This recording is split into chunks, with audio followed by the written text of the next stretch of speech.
knows what this is? Just show of hands. Who knows? This is, yeah. So this is Charmin Ultra Soft.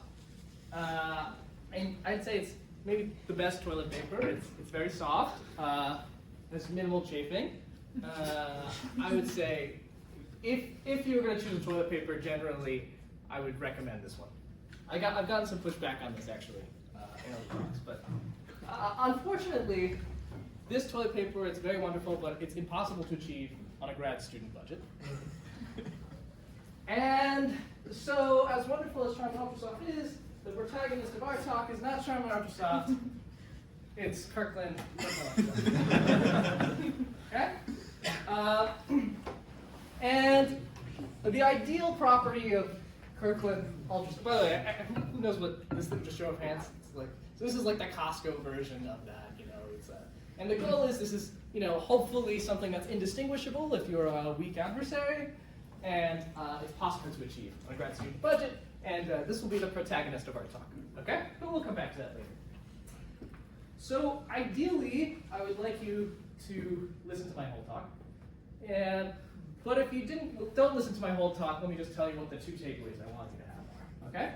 So the first is about the result, and it's about ordinary mathematical proofs. No interaction, no probability, whatever, like a standard honest-to-God Euclid elements proof of statements that hide secrets. So for example, can you prove a Sudoku puzzle is solvable, maybe an n by n Sudoku, without revealing the solution to that? So that's the result, okay? And the second thing I would like you to take away is that you can somehow use statements that are true but unprovable in cryptography, and kind of amazingly, this turns out to be like necessary, at least for some interesting theorems. You have to use seemingly some abstract logic in order to get something in cryptography. And kind of the idea, which I hinted at the abstract, is like, let's say you have a cryptographic system, and it's insecure, but it's impossible to prove it's insecure, which seems very strange. But if you're in that setup, it means you're kind of like secure for all practical purposes, and this lets you do things that were previously thought to be impossible. Okay, so those are the two takeaways. So yeah. All right. So in this talk, I'll talk about the lean theorem prover. So show of hands, how many people are familiar with the lean theorem prover? Okay, great. So most of you. And in this talk, it's just to be useful to consider some abstract proof system, and this is one that you're probably familiar with, so I'll just want to fix that.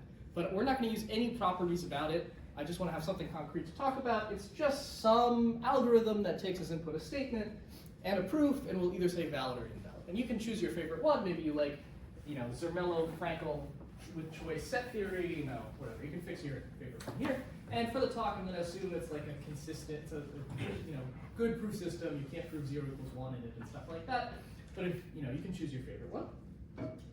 And the second thing, main character of this talk, will be zero knowledge proof. So show of hands, how many people here are familiar with zero knowledge proofs? Okay. How many people think they could define zero knowledge proofs if they needed to? Ryan, you can't define zero knowledge proofs. Maybe. Very late to tell you. Okay, so I'm going to tell you my favorite explanation of zero knowledge proofs. There are a lot of explanations, but this is my favorite. So the year is 2017. I'm an undergraduate, and I have two roommates, Tristan and Mikio. Okay? So these are my two roommates. I lived with them for 3 and 4 years, respectively. And Tristan and Mikio are hungry, especially Mikio, who's very hungry. And decide to go and get some Korean fried chicken. They go to the restaurant, they order some Korean fried chicken, they get half soy garlic, half spicy, they get a large thing. So Mikio is very hungry, he's excited for the food to come, but when the food comes, Mikio realizes 3 things that together are a serious problem. Okay, what are the 3 things? First, the regular wings and the spicy wings look identical. You can't tell the difference. Second, the wings arrive all jumbled up on one plate. And third, the spicy wings are way too spicy for him. And because this story actually happened in real life, I actually have some footage from. And I couldn't quite get the audio to work here, so you'll have to be very quiet to try and hear it from my laptop, but I can't tell. there's Mikio saying, I can't tell. So he explains all this to Tristan, and Tristan's like, Mikio, what are you talking about? It's easy to tell the difference between these two things. And Mikio's like, well, Tristan, you've had a lot to drink, you've been saying some other crazy stuff, I think you're full of it. And so at this point, Tristan could go in and explain to Mikio, oh, this is how you tell the difference, this one's a little bit different here. He could do that, but he decides to make his point a different way. What does he do? He takes a wing, he puts it on Mikio's plate. Mikio takes a bite. It's spicy. Mikio, not wanting to waste food, finishes the wing. Tristan puts another wing on Mikio's plate. And Mikio takes a bite. It's spicy again. Mikio doesn't want to waste food, he finishes that off. Tristan puts a third wing on Mikio's plate, and you can guess what happens. At this point, Mikio starts to realize what's happening. Tristan is purposely putting spicy wings on his plate and admits, okay, fine, I don't know how, but you can tell the difference. So what's happening here? So here we have Tristan's protocol. Okay? Takes a wing, sends it to Mikio, because it's spicy. And this is a convincing protocol. Why? Well, if Tristan couldn't tell the difference, then he should have like a 50-50 shot every time he sends it. And Mikio, with his mouth on fire, I guess doesn't care too much about soundness. He decides after like a 1/8 shot, he's done. This guy's convincing. But what's most interesting about Tristan's protocol is that it doesn't really reveal very much to Mikio. Okay, what do I mean by that? Well, what does Mikio get in this protocol? He gets 3 examples of spicy wings. Now, during the course of dinner, Mikio was bound to come across 3 examples of spicy wings anyway. And if he wanted to, he could have just tried wings until he got 3 spicy ones. In this sense, you could argue that maybe Tristan revealed nothing to Mikio, right? Anything that he revealed to Mikio, Mikio could have figured out for himself. In particular, at the end, Mikio, in real life, didn't know how to tell the wings apart. He didn't know which of the wings left are spicy. Okay, so I sent these slides to Mikio, who's one of my best friends. He said, this. Okay. So this is some sort of intuitive explanation of an object called a zero-knowledge proof. It was defined by Goldwasser, McCallum, and Rakoff. And the idea is you want to prove some statement is true without revealing anything else. So for example, you might want to prove a Sudoku puzzle is solvable while hiding what the solution to the puzzle is. And at first, it seems very difficult to define such a thing. What does it mean to not reveal anything to someone else? How do you mathematically define that? And one of their beautiful ideas was to define this using simulation. The idea is this. If, before you came into this talk, you could write down everything that I was going to say, sketch out what I was going to put on the thing, then you're not going to learn anything by going to this talk. If you're going to have a conversation with someone and you can predict everything they're going to say in advance, then you haven't learned anything from that. And you can mathematically formalize this by saying, well, if there's an efficient algorithm that they call a simulator, and it can predict exactly what everyone is going to say, it can simulate the conversation between the prover and the verifier, then the verifier has learned. Okay? And amazingly, while it seems like zero-knowledge proofs should only be possible for very specific types of chicken wings, it turns out that anything you can prove, any NP statement you can prove in zero-knowledge under a basic assumption in cryptography. Okay? So zero-knowledge proofs are great, that's amazing. Unfortunately, they come with a cost. In particular, all existing zero-knowledge proof systems that we know of require you to have sort of imperfect soundness, some sort of probabilistic soundness. So there's some chance that you could prove a statement that's false. So like the Tristan Mikio example, Tristan could have just been lucky, He could have just, by chance, picked 3 wings that are spicy. Another maybe more important aspect is that they involve interaction. It's not like a proof is something you can write down in a textbook and hand to someone. It requires, in order to verify a zero-knowledge proof, you need to be able to ask questions interactively. In particular, in this example of Mikio and Tristan, you needed this elaborate interaction where the wings are shuffled together, and then Mikio must see Tristan is sending him untastedly. Okay. So there's a natural dream result, which is can we get zero-knowledge proofs with no interaction and perfect soundness? Now that's a great dream. The only problem is it's impossible. It turns out zero knowledge without interaction implies NP is contained in P. Basically, P equals NP. And okay, I thought I'd sketch the proof of, well, okay, how many people, show of hands, kind of know how this is proven? Okay, I'll sketch the proof of this. This is probably my most technical slide, so if you don't follow it, then you can just come back to me afterwards. But the proof basically works like this. What does zero knowledge without interaction mean? It means there's a prover that's like given us like a SAT instance and a witness to that SAT instance, and it like generates some sort of zero knowledge proof that that circuit is satisfiable. And then it's able to hand it over to the verifier gets the SAT instance and the proof, and then gets to decide. And now, because it's zero knowledge, there's supposed to be some sort of simulator, which is just given the statement, and can simulate everything that's happening in this interaction. So it's supposed to be able to produce a fake proof pi simulator. Okay, so how do you use this in order to get an algorithm for SAT? Well, the idea is I could just run this simulator on the statement. Okay, so now I want to solve SAT, so I'm given a formula phi. I want to determine is it satisfiable or not. What do? I'll generate the fake proof, the simulated proof, and I'll check if the verifier accepts it. And there's going to be two cases. First, I need to show this accepts yes instances. Well, if this is a satisfiable formula, then the verifier must accept. Why? Well, if it was given a real proof, it would accept. And you're not supposed to be able to tell the difference between simulated proofs and real proofs. So this is by the guarantee of the simulator. On the other hand, if it's unsatisfiable, there should be no way to convince the verifier that it's satisfied, that this is a good proof, because the verifier is perfectly sound. Okay, any questions about this? Yeah. So if the soundness isn't perfect, Yep. do you get anything from this? Yeah, so like if, let's say you have probabilistic sound, like BPP style soundness, then you get NP and BPP. This setup, yeah, which is Wait, what I wrote anyway. what? You get what? NP and BPP. Wait, aren't you already getting? Yeah, I already kind of, if you have perfect soundness, well, it's like the simulator is randomized. Okay. If the verifier is also randomized, you'll still get NP and BPP. Okay. Yeah. But so the issue isn't really the perfect soundness? Yeah, perfect soundness is a bit of a, it turns out when you get no interaction, you also get perfect soundness for free. Yeah. Because it's like, all right, Well, it seems like no interaction is like. no interaction is yeah. really, yeah. But, okay, so if you followed this, great. If you didn't follow this, yeah, there's a cube impossibility result. Okay, so we have this dream result, and it turns out it's impossible. But in cryptography, impossibility is a fuzzy notion. What do I mean by that? Well, like kind of the first result ever in cryptography was Shannon's result on like information theoretic encryption. Basically said that the first result was that encryption is actually impossible. At least if you want a really strict definition of security, which is like security against all powerful adversaries. But later, people realized, hey, there's a different definition of encryption, which is just as good for all practical purposes, and we can achieve that. Okay, so you might wonder, maybe we could do the same thing with zero knowledge. Maybe we can just come up with a new definition, which is just as good.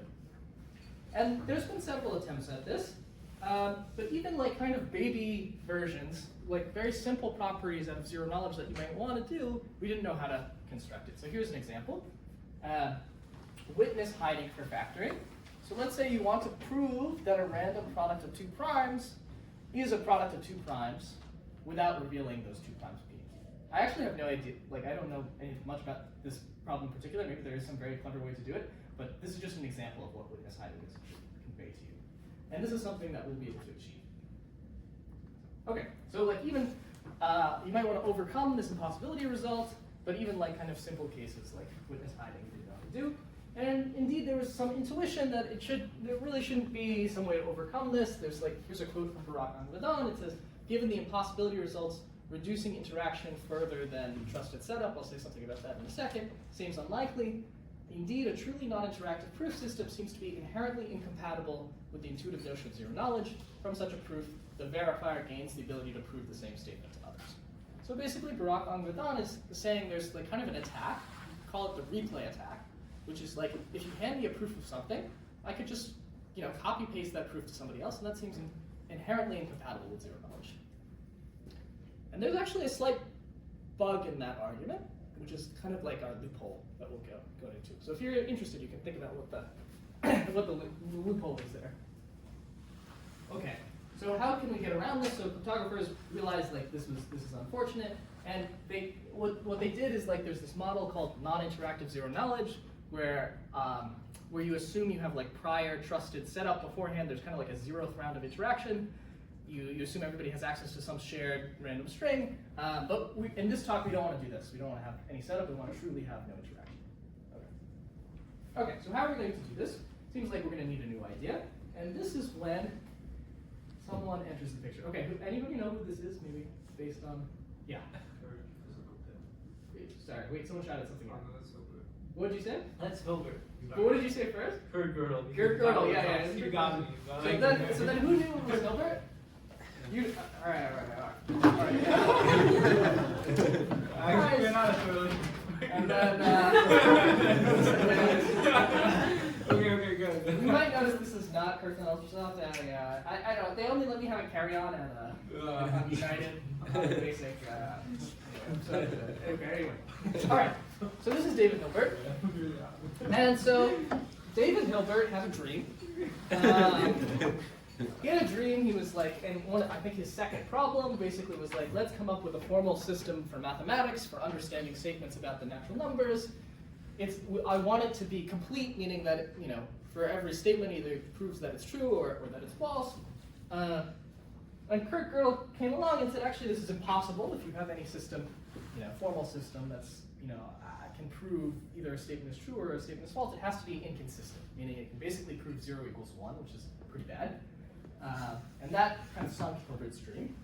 And so let me say a little bit more about this. So what Gödel showed is that in whatever proof system you choose, maybe lean, as we've fixed for this talk, there are statements that are true but unprovable. And let me give you 2 examples of such statements. The first example, which we'll come back to later in the talk, is consistency. So the statement is that lean rejects any potential proof of 0 equals 1. You might wonder, like, can lean talk about itself? But lean is just some computer code, right? And lean can analyze arbitrary computer code, so it could ask, does this computer code ever accept a proof of 0 equals 1? And Gödel showed that that's impossible. Another example, which is a little bit more concrete and goes back to Chaitin, comes from Kolmogorov complexity. It says that, like, no 100-bit Python program outputs verbatim the Declaration of Independence. Okay? So probably here, amongst friends, we'd agree there's probably no 100-bit Python program that outputs verbatim the Declaration of Independence. Nevertheless, you can show for sufficiently large values of 100 and for sufficiently complicated versions of the Declaration of Independence that this is actually unprovable. You might wonder, like, can I just enumerate over all 100-bit Python programs? But you won't know if they halt or not. It turns out this is. Okay. So those are 2 examples. And in this talk, okay, so this made Hilbert very sad. But in this talk, I'm going to try and argue that this is good news for cryptography, and actually, hopefully, maybe good news for you. But this may need some relation between Python and lean, like lean is powerful enough to simulate Python, or Python is powerful enough to simulate lean, or something like that. You say to show that this is unprovable? Yeah, like if it was like a DFA or something really. Instead of Python? Yeah, then you could do it. Yeah, well, DFAs, I guess you know that they halt, right? Yeah, I'm just saying it needs like, you need, yeah, it's like you a need Turing complete. Yeah, exactly. Wait, one more question about Yep. this. So you said that this second statement is unprovable because you don't know if it halts, the program halts, right? Yeah, or at least that's one. That's not the reason why this is unprovable, but that's like why the first thing you might try doesn't work. Okay, like the Declaration of Independence is bounded, so Yep. then the halting thing isn't a problem for me, right? Yeah, well, you could. The problem is that when you enumerate over all 100-bit Python programs, some of them you'll never know if they halt. Like you might, like, how do you prove that none of them output the Declaration of Independence? Oh, I guess it could like take some time and then output. Okay. Yeah, it could. Yeah, it could. Yeah, it just kind of would be nuts. Hopefully, you all agree that's probably a true statement, and that is an output verbatim of the Declaration of Independence. Does it allow internet access? Yeah, I guess there are like a side channel, like maybe if you control the Python whatever libraries or something like that. Anyway, it's kind of nuts that that's unprovable.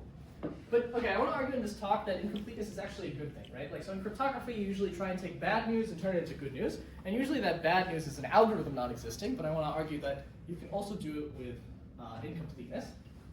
So what's so good about incompleteness? Okay, and now this is where our main character shows up. So what Gödel did, in some sense, is like kind of open at Costco, okay? What do I mean by that? So let's say you have a statement X. You really like this statement, okay? Like, for example, maybe the statement is that some number is prime. Because of Gödel's incompleteness theorem, you can generically relax an arbitrary statement into some other statement X tilde, okay? Oh, okay. I guess my colors have shown up as a little strange, but hopefully you can still read it. And this relaxation X tilde says, well, you can't prove that X is false. So for example, in the prime example, say Lean cannot prove that this number is composite. Okay? So we're going to go through this example, especially the primality example in the next slide. But what I want to say is that because of Gödel's incompleteness theorem, you can like take an arbitrary statement X and kind of relax it in an interesting way. And it turns out this relaxation is kind of weaker. The idea is like if a statement is true, you're never going to be able to prove it's false, at least in a reasonable system. But what I'll argue in these examples is that like somehow X tilde is not much weaker than X. Okay. Good. All right. So let's Yeah, I'm a bit confused. Like, isn't the shape of that like statement in P1 meaning that if you cannot prove it, then it's necessarily true? Yeah. Okay. So you're saying, all right. Let's come back to this point in 2 slides. If I forget to come back to it, you can ask me again. All right. So let's look at this primality example in a little bit more detail. And maybe as you were saying, there's something interesting for this particular example. Something interesting is happening. Or like there's something, you know, X and X tilde are actually pretty related. Does anybody see why? Okay, you're not your head. Yeah. So in this particular case, X and X tilde actually are the same statement. Why is that? Well, if it's not prime, then you can prove it's not prime, right? Because like you just hand me the 2 composite numbers that multiply to this thing, and in Lean I can prove it's not prime. In particular, being prime is kind of a falsifiable statement in the sense that if it's false, there must exist a proof that it's false. Okay, does that make sense? Good? Okay, so, those are falsifiable statements. Let's consider another example. Example 2 is RH. What's RH? Riemann hypothesis. Okay, so this in some sense is going to be my most important slide. Because what I'm going to try and do is I'm going to try and take like the core idea behind the cryptographic result and tell you about it without any cryptography involved. And so I want to pick something that hopefully you know as little as possible about. So if you know anything about the Riemann hypothesis, please forget it. Okay, so what is the Riemann hypothesis? Well, it asserts that some complex function on the complex numbers to the complex numbers is not equal to 0 on some set. For this slide, that's all you need to know. It says this. And okay, of course, you could take X and you can turn it into its X tilde, which says, you know, there's no disproof of the Riemann hypothesis. And, you know, a priori, you might think that the Riemann hypothesis is not falsifiable. Now, some of you who know something about the Riemann hypothesis will disagree with me, but I told you to forget what you know. Why do you think it's not falsifiable? Well, it's asserting some statement about a function that takes as input a complex number and spits out a complex number. And like, how would you prove that it's 0 somewhere? You would have to hand me a complex number with infinite bits of precision, right? Like, how are you going to do that? Okay, so let's pretend for this slide that Riemann hypothesis is not falsifiable. Nevertheless, Riemann hypothesis, you know, I'm not a complex analyst. Like, what do I care, zeta, shmeta, whatever. I don't care about the zeta function a priori. What I care about are the prime numbers.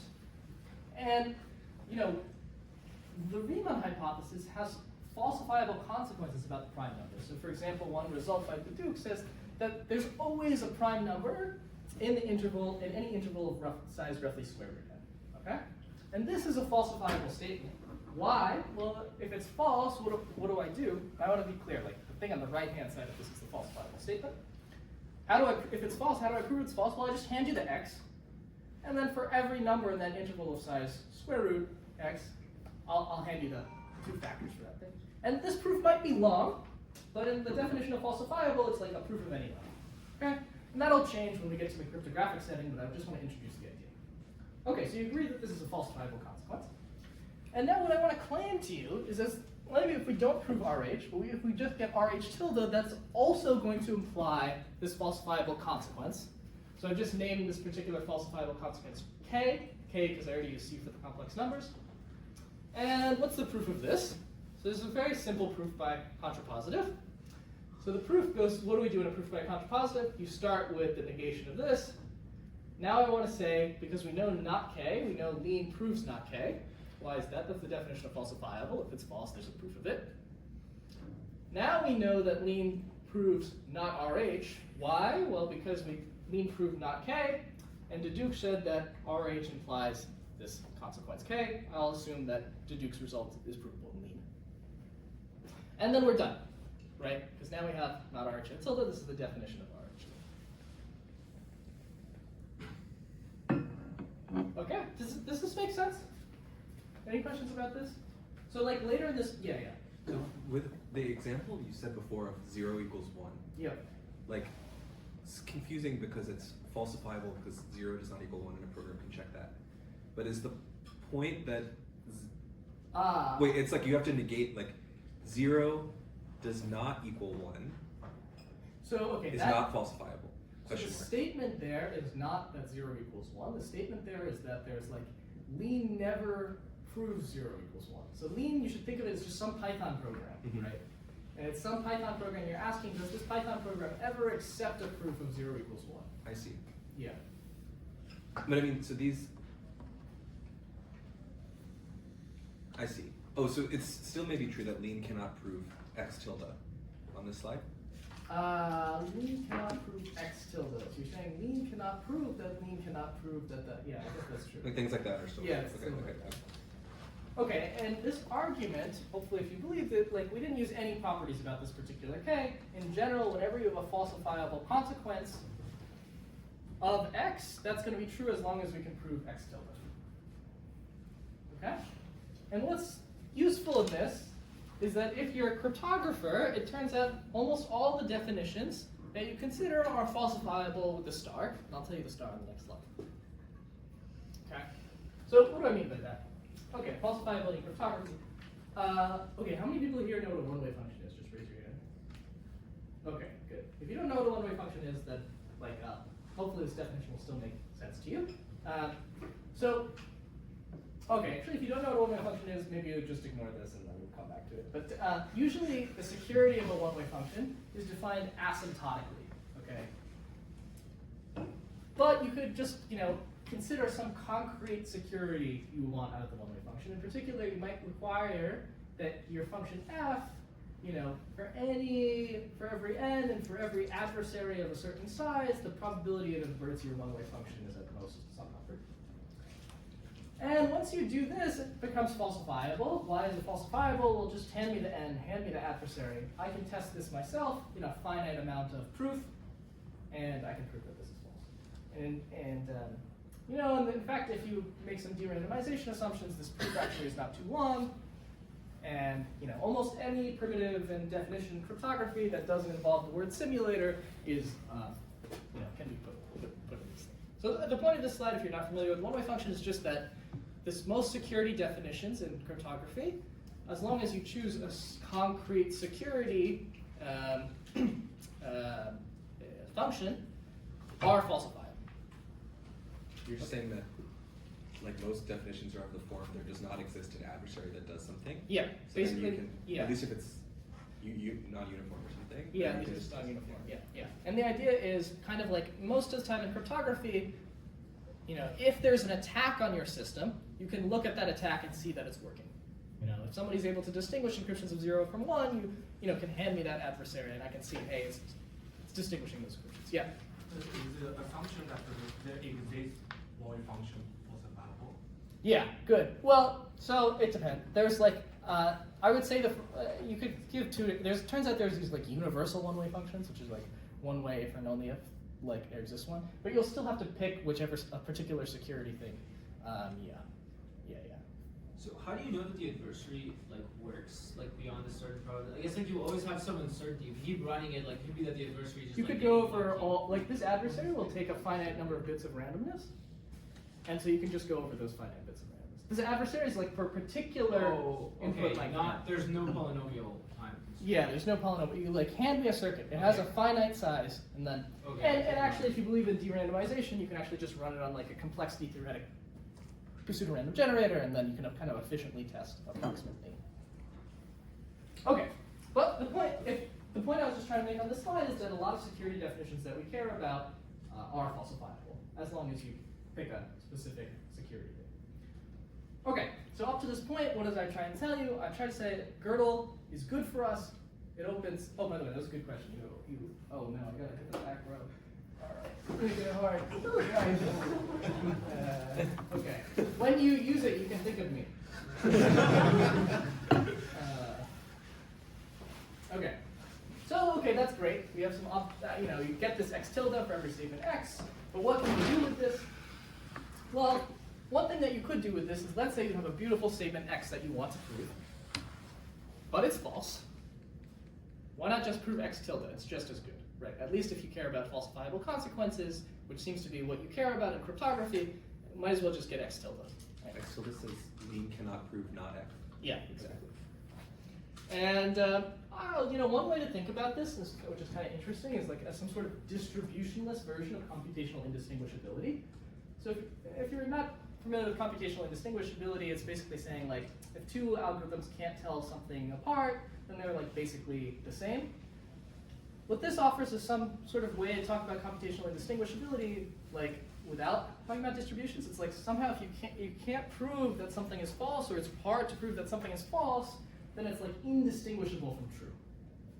And I don't know, this idea, although it's useful for the zero knowledge result, should be useful elsewhere in theoretical computer science or math. Okay, but now in the rest of the talk, I'm going to use this to prove this zero knowledge result. Okay, and now things are going to become a little bit more complicated. I tried to kind of abstract things out to make it a little cleaner. Here we're going to need like a more quantitative version of x tilde, the more quantitative version of falsifiable.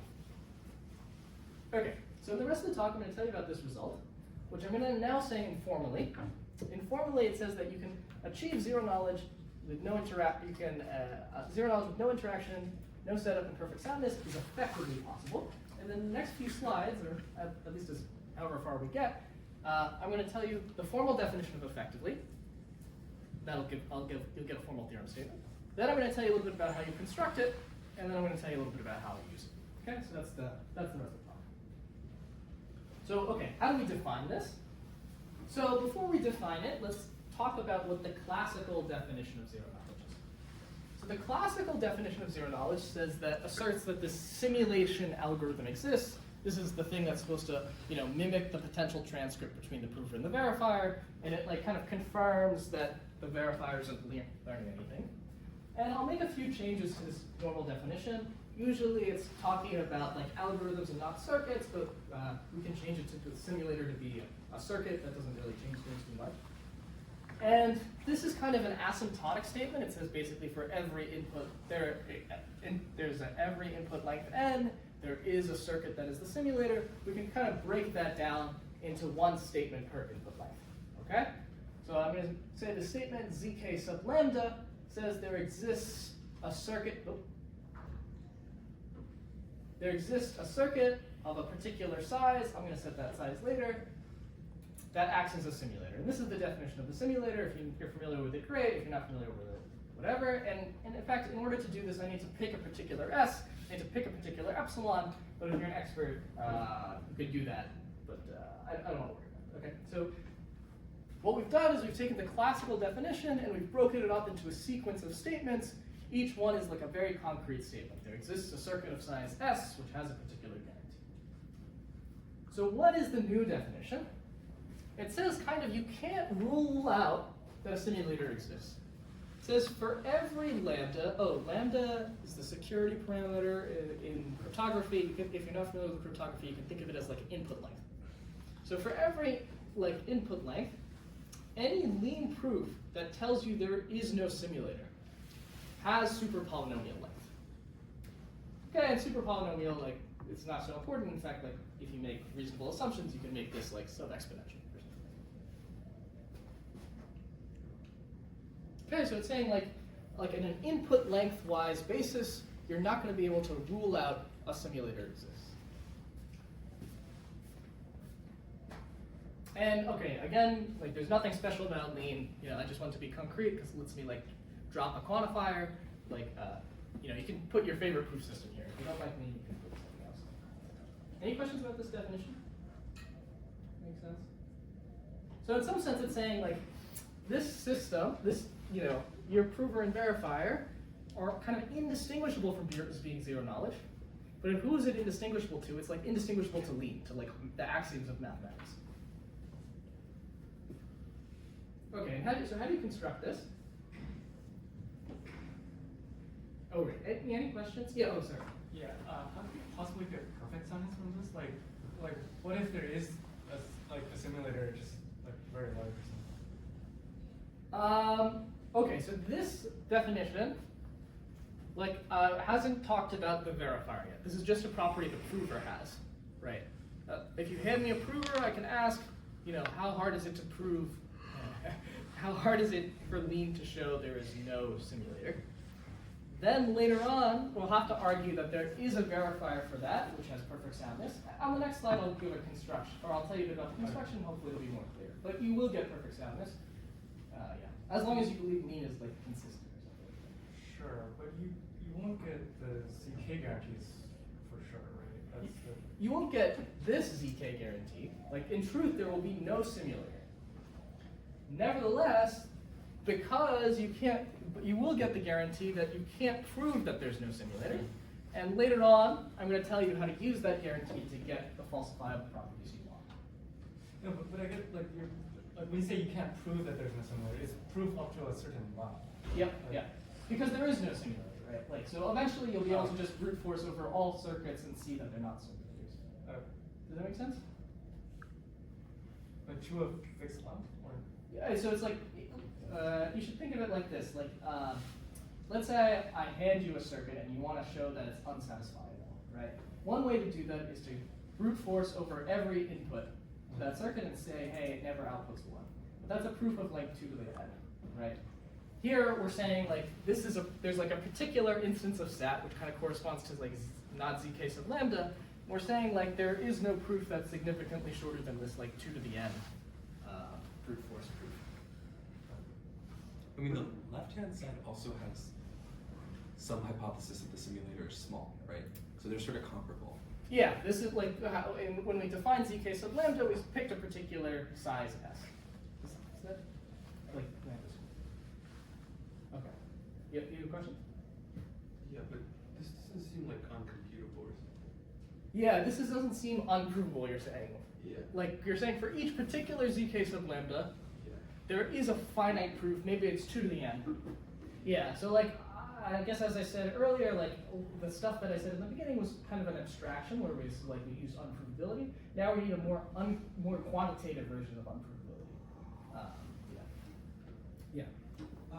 Does this also, because you could have no sure proofs in like the lean proof system, Yep. like in a different proof system you could have sure proofs. Like, Yeah.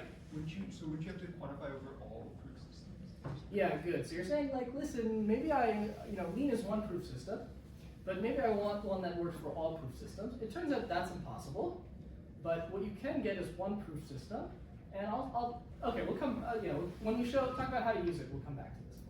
Yeah. Okay, so let me tell you a little bit about how you construct this thing. And now I'll give you what the formal theorem statement is. So the formal theorem statement says that for every logical system L, and you should think of logical system L as like Lean, or ZFC, or ZFC with extra axioms like factoring is hard or something like that, you can come up with a prover and verifier for SAT that has the following 3 properties. It's perfectly sound, so the verifier will reject proofs of all false statements. It's truly non-interactive, like there's no setup involved or anything like that. You just hand me a proof. And the third thing is that you're effectively zero knowledge to that logical system. So as you're saying, you hand me your logical system, maybe Lean, and I'm going to give you a prover and verifier that's effectively zero knowledge to that. And this holds assuming under 2 assumptions. The first follows from standard assumptions in cryptography. This is called the NIWI. It stands for non-interactive witness indistinguishable proofs. If you're interested, you can ask me about it afterwards. I have some extra slides. What's more interesting is this second assumption, just comes from like logic or proof complexity, and in some sense it's like some scaled down version of Gödel's incompleteness theorem. In particular, it was conjectured by Krychek and Pudlock in 1989, ironically the same year that zero knowledge, these appeared in journals in the same year. It says, oh, okay, it kind of says like, or here's a quote from their paper, if an optimal proof system exists, then we could realize the Hilbert program, they're talking about Hilbert's second problem, in a modified finitistic sense. We conjecture that this is not possible. I'll tell you a little bit about what this assumption is in a few slides when we do the construction, but it turns out this is some assumption that's like pretty well studied, and if you look on proof complexity's Wikipedia page, it's like one of the 3 main problems. That's on it. And kind of strangely, like both of these assumptions turn out to be necessary. Like this is maybe not so surprising because it's like witness indistinguishability, whatever it is like a special case of zero knowledge. So if you're going to do that, you at least include this. This seems kind of crazy. Like what does a scaling down of Gödel's incompleteness theorem have to do with zero knowledge proofs? Nevertheless, it's necessary. And if you're interested, I can tell you about that later, but I won't have time. One question about the shape of this theorem that you might ask, goes back to your question, is like, hey, you're saying if you hand me a logical system, then I'm going to get a prover and verifier that's like good for that one. But maybe I want like a universal one that works for all of them. And it turns out this is impossible. It turns out you can kind of like, for like reasons related to the root-time attack. But actually in the paper, we give like one candidate prover that we think has every natural falsifiable property of zero knowledge. And in fact, we'll see a little bit about that on later slides. So this is like constructive? Like if I wanted to like sit and write a Python program to do this for like circuits of the input size 10, like I could do that from the paper? Yeah, you could run this candidate, for example. Okay. Yeah. Was the prover run following real time? Do you know the witness? Yeah. Okay. So, well, how does the proof work? Well, what does the construction look like? Here's the high-level idea. It builds on a bunch of work. One, Krychek Pudlock, which was that, and then Feige Shamir, who introduced witness indistinguishability, then Feige Lapdot Shamir, especially the approach is really based on that. Barak Ahmedon, Kenzel and Zandri, builds on a lot of stuff. But here's the idea. You're a prover. You want to prove some statement, okay? What you will do is you're not going to prove this statement. You're going to prove something else. You're going to prove that if lean is consistent, which was the statement we said is like unprovable in lean, then my statement is true. Actually, it's not going to quite work like this. It's going to work a little differently, but we'll start with this. So you're going to say, like, there's the statement you want to prove. I'm not going to tell you that that statement is true. I'm going to tell you if lean is consistent, then your statement is true. And the intuitive idea is this. In advance, we picked our favorite proof system that we believe never proves 0 equals 1. And so, if you hand me this proof, then I'm convinced that this statement is true. So we get perfect soundness. On the other hand, this statement, the hypothesis in this implication is unprovable. So lean can't rule out that the hypothesis is false. But if the hypothesis is false, then this proof is like completely vacuous, right? Like if I prove an implication and the hypothesis is false, that's useless. And it turns out you could do some cryptographic shenanigans, coming back to Feige Lapdot Shamir, that show like if you ever tried to prove a statement that was vacuous, it's actually going to be like zero knowledge. There's a simulator. Huh. It's kind of like essentially like the FLS trick, but instead of like being like, oh, I know a backdoor, it's like set up, like, oh, that's really cool. Yeah. And actually, I lied to you a little bit here. Like this hypothesis, this is like a statement on like with unbounded input length. You have to rule out all proofs of whatever length. And in fact, actually, the hypothesis you want to consider is not consistency on all proofs. You don't want to say that like there is a no proof of 0 equals 1. You want to say there's no proof of length lambda that 0 equals 1. And basically what this scaled down version of Gödel's incompleteness theorem says is that if you want to rule out a lambda length you want to show that it's consistent on proofs of length up to lambda, like there's not much better than you can do than just like brute forcing over all 2 to the lambda size proofs. So where did Niwis come in? Yeah, Niwis are coming in when you could ask, okay, I told you I'm going to prove this statement, but how am I going to prove this statement? Using witness. using witness indistinguishability. And then the point is, if this is vacuous, So you don't know whether I use like the FLS Yep. backdoor Yeah, or exactly. the statement. the simulator is going to be, I'm going to prove it using a witness for the hypothesis being false instead of the conclusion being true. Nice. Okay, questions about the construction? Yeah. Is it easy to say what the simulator is? Yeah, so the simulator, okay, so this is going to be logically equivalent to the statement, to the statement that, bracket statement is true, or I have a proof of an inconsistency in Lean. And the simulator is going to generate this proof using the inconsistency in Lean. But like the guarantees through cryptographic shenanigans is going to be when I prove this, blue bubble statement, you can't tell which witness I used. You can't tell whether I used a witness for, my circuit being satisfiable, or I used a witness for inconsistency. But it's a fixed simulator, right? It's a fixed simulator, yeah. The But simulator. Then how is this statement not falsifiable? Because now lean of a proof length 2 to the whatever it was. Yep. That was your So distinguisher size 2, right?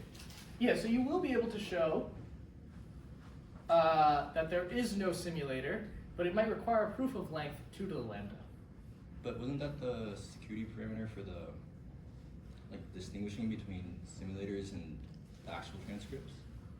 The security parameter for distinguishing between the. Okay, maybe I'm getting confused. Can you say your question again? Or like 4 or 5 slides ago, Yep. you had some definition with epsilon indistinguishability. Yep.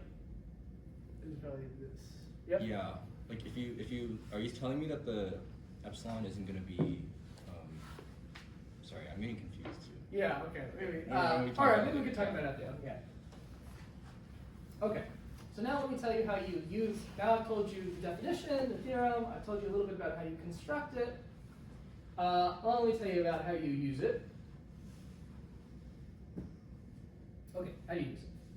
So it turns out you can use this theorem statement to get every falsifiable property of zero knowledge that's even falsifiable in sub-exponential time, and you can basically set lambda to be poly n, so then you can get any property that has is falsifiable in 2 to the poly n time or something like that. This suffices for nearly all applications, although there is a caveat, kind of as I hinted to earlier. It's not like there's one universal prover that works for everything.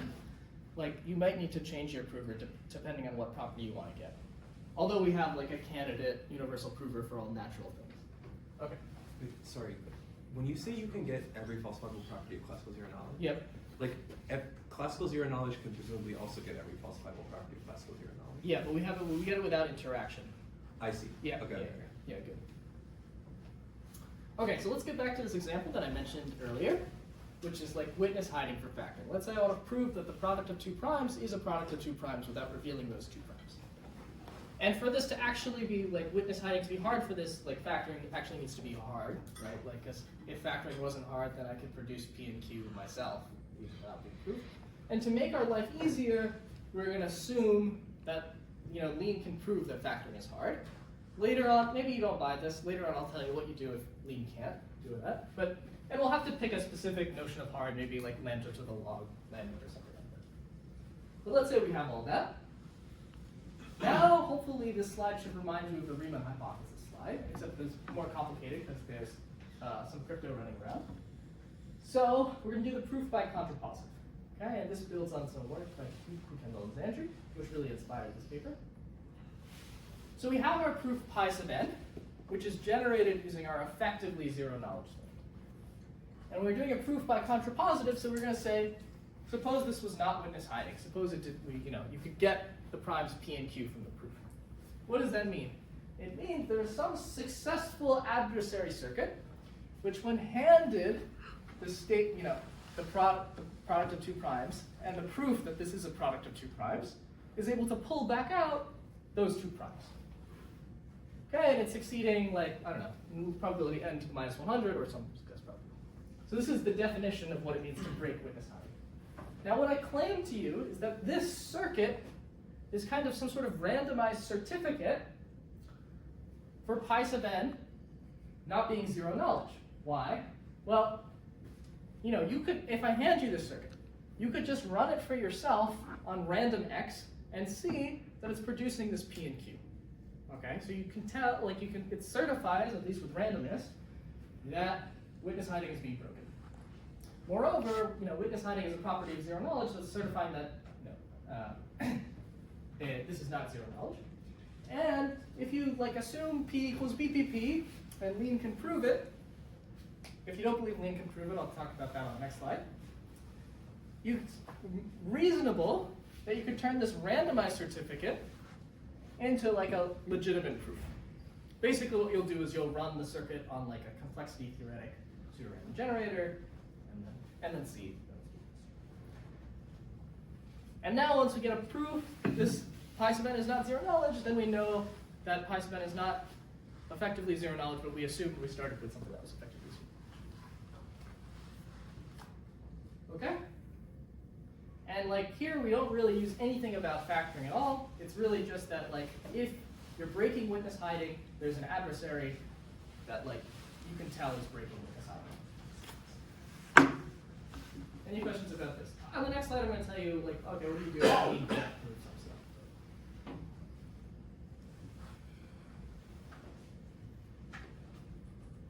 Okay, you get a family of circuits. Family of circuits. This here? Yeah. So what I'm doing is I'm fixing a particular n. Instead of, you might wonder about the whole thing, but I'm saying, well, listen, if it breaks on some n. Hand me that particular circuit. Yeah, and this is why we need this stronger quantitative version of unprovability, because if you just give me the asymptotic thing, Okay, so the last thing I want to talk about is maybe you're a circuit lower bound skeptic, and you think that, maybe it's difficult to prove that factoring is hard. Although I think of everybody in the room, probably I'm the person who's most skeptical. Okay, so what do you do? So there's two things you can do. It turns out one thing you can do is just add it as an axiom. And this, you could just, don't consider lean plus the axiom that factoring is hard. And what'll happen is now you'll change your prover. Whereas before your prover said if lean is lambda consistent, this is just this finitary version of consistency, then the statement is true. Now you'll say, well, if lean plus factoring is hard, is lambda consistent? And this is true, and then that will work. But this has the downside that the prover changes. I mean, maybe it's not so much. Really, the downside of this is you need to know what security property you want in advance. Maybe you want just one prover that gives you every natural thing. So the second option you have is doing some sort of heuristic leap. So let's say we want to stick. This prover is good, but we had to change it. Maybe we want to stick with our original prover. It turns out the analysis still works as long as there's no short lean proof of if factoring is hard, then lean is lambda consistent. Okay? So you can, whatever the analysis was on the previous slide will still work as long as this implication from the hardness of factoring to the consistency of lean is hard to prove. And this is this is a statement we believe that if you believe the logicians, there should be nothing that you could prove that you can prove in lean that will help you prove that lean is lambda consistent. And why would knowing that factoring requires lambda to the log lambda circuits help you prove the consistency of lean? It seems a little strange. So here is an informal conjecture which says that for any natural x, where natural is some cryptographic assumption that existed in the literature beforehand, there's no short proof that if that cryptographic lower bound held, then now I can prove to you that lean is consistent. And just the idea is that this thing seems to be the logicians think are so hard to prove that nothing that is provable will help you prove it. Anyway, so there's a heuristic conjecture that lets you get kind of one prover that should have every natural falsifiable property. Okay. So in summary, we have this main result, which is that you can try and get zero knowledge with no interaction and perfect soundness effectively. And I guess the idea is that you can't prove it's not zero knowledge. I'll just close with some interpretations. One, which I mentioned already, is distributionless. indistinguishability. Like if you can't prove that something is false, then it's basically true. And I feel like this should have more applications. Another idea that goes back actually to some prior work by Abhishek Jain and Zhenzhang Shin is the idea that like you could take a definition that you want and relax it in some proof theoretically interesting way.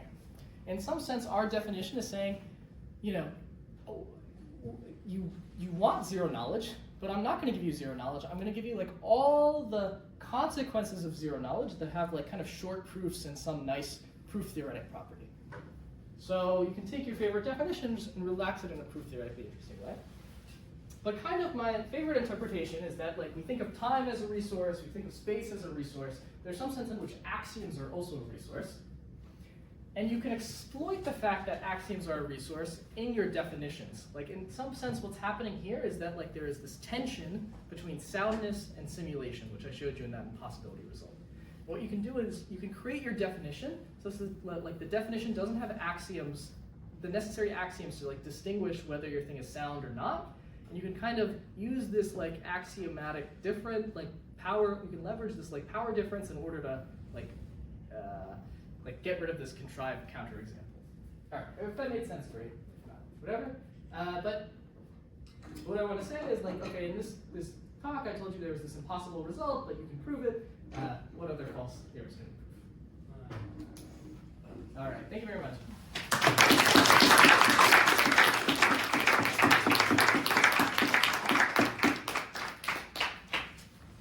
Are there any questions? Yeah. Are you aware of any new applications of this idea to other primitives? Other primitives? Yeah, so like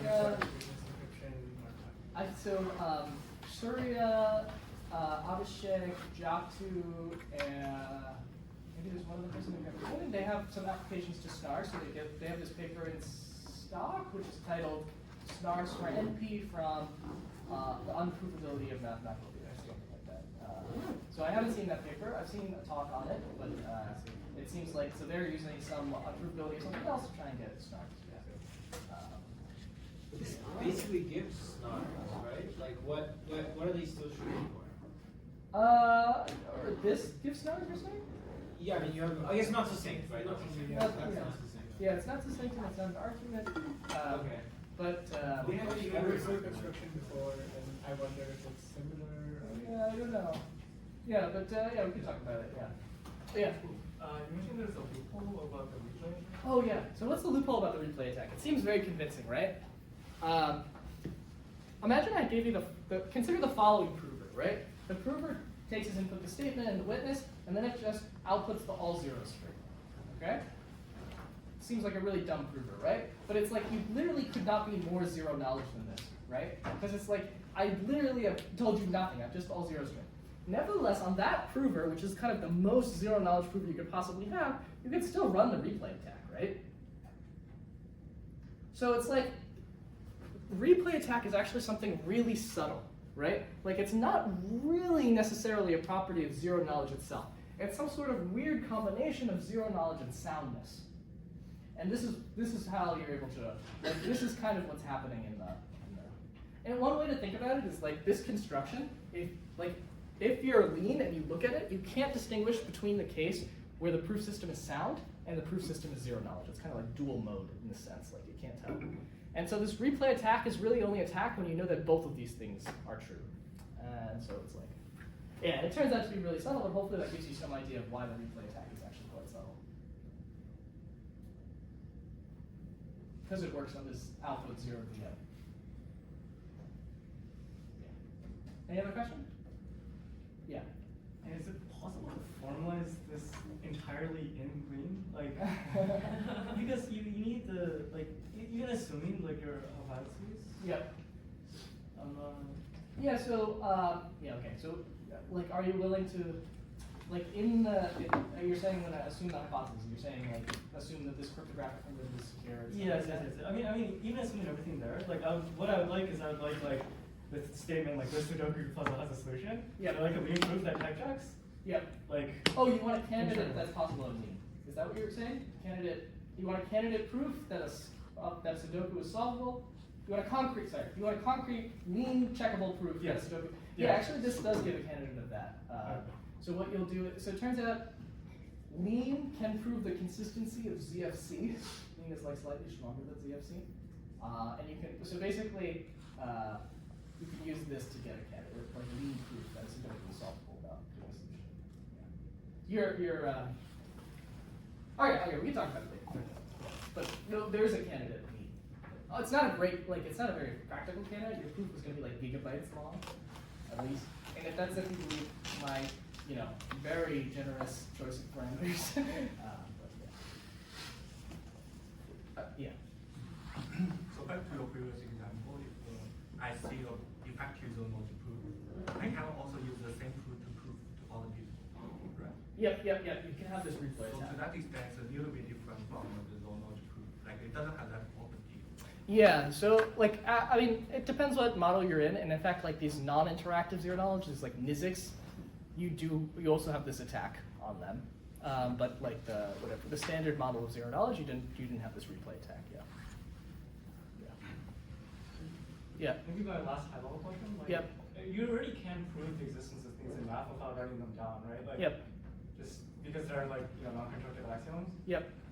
Just like, can you rule out that I can prove a Sudoku puzzle existing with axiom of choice or something, and use that to hide the witness? Yeah. So you're saying like maybe there's just some other crazy math way to do this. Yeah. So like you would need to be able to do this for an arbitrary Sudoku, and the assumptions we use actually are necessary. Like their theorem says, if there are noise and this like scaled down versions of Gödel's incompleteness theorem is true, then you can do zero knowledge effectively with no interaction, and both those assumptions are necessary. So whatever other axiom of choice kind of proof thing you want to do is going to have to somehow involve those two elements. All right, yeah, thank you very much. We can, I'm happy to answer questions.